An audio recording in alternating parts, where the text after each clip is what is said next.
बिस्मिल्लाहिर्रहमानिर्रहीम। अस्सलाम वालेकुम क्लास 9th। उम्मीद आप सब खैरियत से होंगे।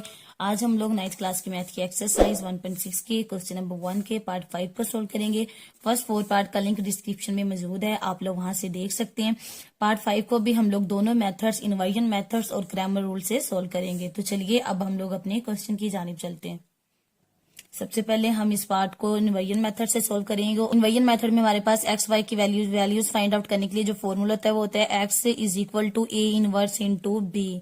सबसे पहले हम क्या करेंगे, इन इक्वेशन में से हम लोग मैट्रिक्स लिख लेंगे, स्टेटमेंट लिख लेते हैं in the matrix form, matrices form. तो क्या करेंगे, जो फर्स्ट मैट्रिक्स हम लोग लिखेंगे वो होगा एक्स और वाई जो वेरिएबल्स हैं उनके साथ कोफिशिएंट है, यानी एक्स के साथ कोफिशिएंट कौन सा है 3, यहाँ कौन सा कोफिशिएंट है -2, यहाँ पर कोफिशिएंट है -6 और लास्ट पे है 4। सेकंड मैट्रिक्स हम लोग लिखेंगे वेरिएबल्स का, और वेरिएबल्स हमारे पास कौन से हैं, 2 वेरिएबल्स हैं एक्स और वाई। और थर्ड मैट्रिक्स हम लोग लिखेंगे इक्वल की साइड पे कॉन्स्टेंट वैल्यूज का, और कॉन्स्टेंट वैल्यूज हमारे पास कौन सी हैं 4 और 7।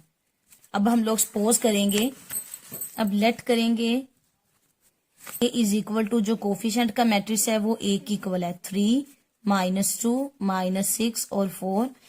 ये जो वेरिएबल्स का मैट्रिक्स है उसको एक्स की इक्वल सपोज कर लेंगे। उसके बाद कांस्टेंट वैल्यूज के मैट्रिक्स को हम लोग बी की इक्वल सपोज कर लेंगे। अब यहाँ पर इसको हमने किसकी इक्वल सपोज किया है, ए की इक्वल, तो यहाँ पर ए पुट किया। इसको किसकी इक्वल सपोज किया है, एक्स की इज इक्वल टू, इसको किसकी इक्वल सपोज किया हम लोगों ने, बी की इक्वल। एक्स की वैल्यू यानी बेसिकली हम लोगों ने एक्स और वाई की वैल्यूज फाइंड आउट करनी है, तो एक्स इस साइड पे रहेगा, ये जो ए है ये साइड पे मल्टीप्लाई हो रहा है तो बी पे क्या हो जाएगा, डिवाइड हो जाएगा। अब बी पे ये नीचे डिवाइड हो रहा है, जैसे ऊपर आएगा तो ये इनवर्स में कन्वर्ट हो जाएगा, यानी X is equal to A inverse into B. अब ये हमारे पास फॉर्मूला क्रिएट हो गया। क्वेश्चन में हमारे पास एक्स की वैल्यूज भी मौजूद है, एक्स वाई बी की वैल्यू भी मौजूद है 4 और 7, ए इनवर्स की वैल्यू मौजूद है नहीं है। तो ए इनवर्स फाइंड आउट करने के लिए हमें क्या चाहिए होता है, एक तो चाहिए होता है अर्जेंट ऑफ ए, और दूसरा हमें क्या चाहिए होता है, ए का डिटर्मिनेंट। तो सबसे पहले हम लोग ए का डिटर्मिनेंट फाइंड आउट करते हैं। ए हमारे पास ये दिया गया है, जब हम लोग इसका डिटर्मिनेंट लेंगे, A determinant is equal to क्या होगा, स्ट्रेट बार 3, -2, -6 और 4। डिटर्मिनेंट में क्या कहते होते हैं, क्रॉस मल्टीप्लीकेशन कहते हैं ना, यानी कि 3 मल्टीप्लाई बाय 4, मिड में नेगेटिव साइन, और फिर -6 मल्टीप्लाई बाय -2। 3 को 4 से मल्टीप्लाई करेंगे 12। अब देखिए ये क्या माइनस, कितनी बार माइनस है, 3 बार माइनस है ना, तो माइनस माइनस क्या होगा, प्लस, और प्लस को जब माइनस से मल्टीप्लाई करेंगे माइनस। अगर इवन में माइनस आ रहा है, 2 माइनस आ रहे हैं, इवन क्या होता है जो 2 के टेबल पे डिवाइड हो रहे हो, तो क्या होगा, अगर 2 बारी अगर इवन माइनस आ रहा है तो वो पॉजिटिव में कन्वर्ट हो जाएगा, लेकिन अगर और दफा माइनस आ रहा है तो वो नेगेटिव ही रहेगा, यानी कि जो 2 के टेबल पे डिवाइड नहीं होते। अब देखिए 3 बार माइनस आ रहा है ना, माइनस माइनस प्लस हो जाएगा, और प्लस माइनस माइनस, 6 2 जा 12, तो 12 में से 12 माइनस करेंगे क्या आ जाएगा, 0। तो ए का डिटर्मिनेंट हमारे पास क्या आ गया, 0। अगर हम अपने क्वेश्चन की स्टेटमेंट पे गौर करें तो वह है यूज मैट्रिसेस इफ पॉसिबल, यानी ये पॉसिबल कब होंगे, अगर जो इनका डिटर्मिनेंट है वो नॉट इक्वल टू 0 आए। अब ये 0 के इक्वल आ गया है तो ये सिंगुलर है। इनवर्स मालूम करने के लिए नॉन सिंगुलर मैट्रिक्स चाहिए था, तो ये तो इसका डिटर्मिनेंट तो 0 आ गया, ये सिंगुलर हो गया, तो इसके आगे ये सोल्व नहीं होगा, ना तो इन्वर्जन मेथड से सोल्व होगा और ना ही क्रैमर रूल से सोल्व होगा। तो हम लोग यहाँ पर एक स्टेटमेंट लिख देंगे कि ए इज सिंगुलर,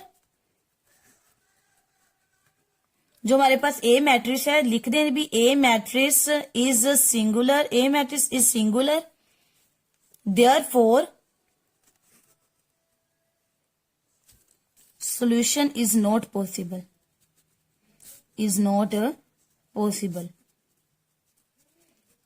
यानी कि अगर हमारे पास किसी भी क्वेश्चन में ए का जो डिटर्मिनेंट है वो 0 आ गया तो ना ही हम लोग उसे इन्वर्स मेथड से सोल्व कर सकते हैं, इन्वर्जन मेथड से, और ना ही क्रैमर रूल से सोल्व करते हैं। ये हमारे पास क्वेश्चन की स्टेटमेंट पे भी गिवन है कि अगर पॉसिबल हो, अगर इसकी पॉसिबिलिटी हो तो देन हम लोगों ने दोनों रूल से इनको, दोनों मेथड से इन क्वेश्चन को सोल्व करना है। तो ए मैट्रिक्स सिंगुलर है बिकॉज इसका जो डिटर्मिनेंट है वो 0 के इक्वल आ गया, देयरफॉर इस solution is not possible. Okay हो गया। अब एक बार हम लोग इसको स्टार्ट से देख लेते हैं। सबसे पहले हम लोगों ने मैट्रिक्स लिखनी है, एक हम लोगों ने मैट्रिक्स लिखा है कोफिशिएंट वैल्यूज का, एक वेरिएबल मैट्रिक्स लिखा और एक कांस्टेंट वैल्यूज का मैट्रिक्स लिखा है। फिर हम लोगों ने सपोज किया है जो कोफिशिएंट वैल्यूज का मैट्रिक्स है वो ए की इक्वल है, वेरिएबल्स के मैट्रिक्स को हम लोगों ने एक्स की इक्वल सपोज किया है और कांस्टेंट वैल्यूज के मैट्रिक्स को हम लोगों ने बी की इक्वल सपोज किया है। फिर यहां से हम लोगों ने इसका फॉर्मूला क्रिएट किया है। तो इसमें हमारे पास एक्स की वैल्यू भी क्वेश्चन में गिवन है, बी की वैल्यू भी क्वेश्चन में गिवन है, लेकिन ए इनवर्स हमारे पास मौजूद नहीं है। तो ए इनवर्स फाइंड आउट करने के लिए हमें चाहिए होता है ए का डिजाइंट और ए का डिटर्मिनेंट। तो हम लोगों ने सबसे पहले इसका डिटर्मिनेंट फाइंड आउट किया। डिटर्मिनेंट फाइंड आउट किया तो डिटर्मिनेंट हमारे पास क्या आ जाएगा, 0 आगे सोल्व नहीं होगा बिकॉज इसका जो डिटर्मिनेंट है वो 0 हो गया। हमें कोई भी इन्वर्जन मेथड हो या क्रैमर रूल हो, क्वेश्चन को सोल्व करने के लिए एक्स वाई की वैल्यूज फाइंड आउट करने के लिए नॉन सिंगुलर मेथड चाहिए होता है, यानी जिसका डिटर्मिनेंट 0 के इक्वल नहीं आता। तो ये सिंगुलर है, therefore it's solution is not possible.